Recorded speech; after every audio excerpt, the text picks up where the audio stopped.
美食台的朋友，大家好，我是高娃，料理爱好者。秋天螃蟹肥美，正是吃蟹的季节。在韩国料理当中，有很多关于蟹的吃法，比较常见的是酱蟹和辣蟹汤。那今天我就为大家带来这道开胃鲜美的辣蟹汤。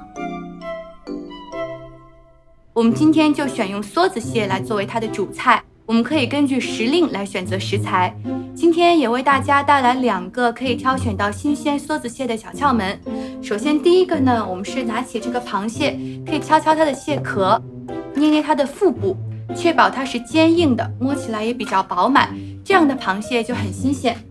第二点呢，可以看看螃蟹腿，像这样4肢健在的，并且捏起来也都硬硬的，看起来也蛮胖的，这就是这个螃蟹可能肉也比较充足，比较饱满。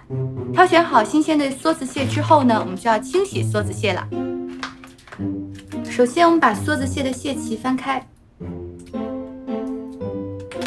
丢掉，然后打开梭子蟹的蟹壳，用小刷子把蟹壳刷干净。我们再拿出螃蟹肉的部分，摘掉螃蟹的嘴巴，然后摘掉梭子蟹的蟹腮，把边缘刷干净。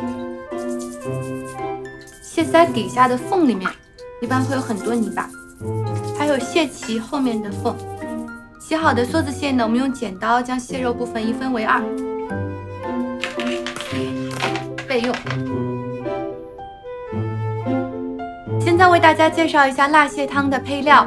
首先有豆腐、茼蒿菜、豆芽、白萝卜和西葫芦。把白萝卜和西葫芦切块。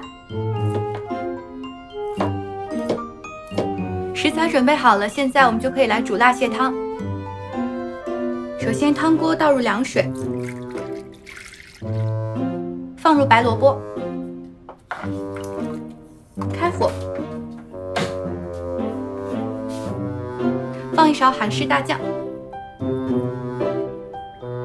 在水开之前放入白萝卜一起煮沸呢，这样煮出来的汤底可以更鲜。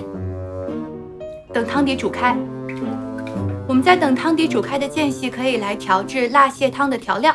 我们用到韩式辣酱1勺，辣椒粉2勺，酱油1勺，蒜泥2勺，搅拌均匀。今天我们这个辣椒粉是带咸味的，如果没有咸味的辣椒粉，还需要加点盐入味。这个做辣蟹汤的调料呢，同样也可以做韩国的豆腐汤啊，或者泡菜汤，其实都很好吃，比较万能。汤底煮开，我们就可以来下螃蟹了。然后我们可以下入准备好的蔬菜和豆腐，下入豆腐，下入西葫芦、洋葱。现在下入调料，有大葱、红辣椒和青辣椒，1小把豆芽，等待大火煮开。现在汤煮沸了，我们可以加入调料。这调料就是辣蟹汤的关键。再次煮开以后呢，我们加入1把小茼蒿菜，这样汤头无比鲜美的辣蟹汤就做好了。